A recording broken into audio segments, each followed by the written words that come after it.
Kamakailan lamang naging usap-usapan si Barbie Forteza matapos niyang inanunsyo ang kanilang paghihiwalay ng kanyang co-star na si Jack Roberto noong Enero 2. Ang kanilang breakup ay nagdulot ng maraming reaksyon mula sa mga tagahanga at publiko, kaya't naging sentro ng atensyon si Barbie sa mga nakaraang araw. Noong Martes, nagpost si Barbie sa kanyang Instagram ng ilang mga kamangha-manghang litrato ng kanyang sarili. Sa mga bagong larawan na binabahagi ng actress, makikita siyang nagpo-poses gamit ang isang elegante at stylish na damit, pati na rin ang isang modernong kwintas na nagpatingkad sa kanyang hitsura.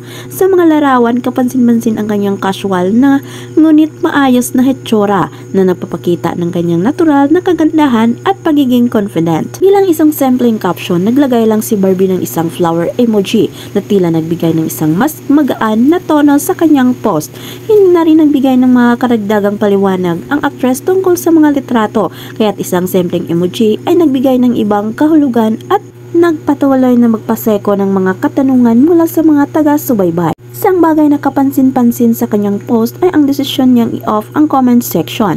Karaniwan ang mga social media post ng mga kilalang personalidad ay may open comment section kung saan pwedeng magbigay ng reaksyon ang mga tagahanga at taga-fans. Ngunit tila pinili ni Barbie na hindi mapagbigyan ang mga posibleng komento ukol sa kanyang mga litrato at kalagayan. Ito ay maaring isang hakbang upang maprotektahan ang kanyang personal na espasyo mula sa mga maaring hindi magagandang komento, lalo na't usapan pa rin ang kanyang paghiwalay kay Jack Roberto. Sa mga larawan na ipinopost ni Barbie, kitang-kita ang kanyang pagiging maayos at positibo na maraming ipinapakita niyang patuloy niyang tinatanggap ang mga hamon sa buhay at hindi siya magpapatalo sa anumang pagsubok.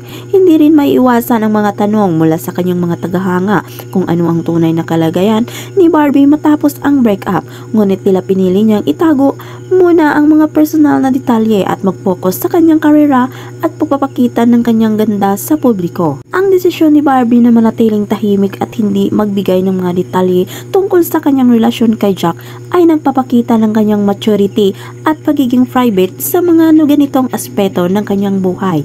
Gayunpaman, malinaw pa rin sa mga tagahanga ang kanyang kakayahang magpatuloy at magpatibay sa harap ng mga pagsubok.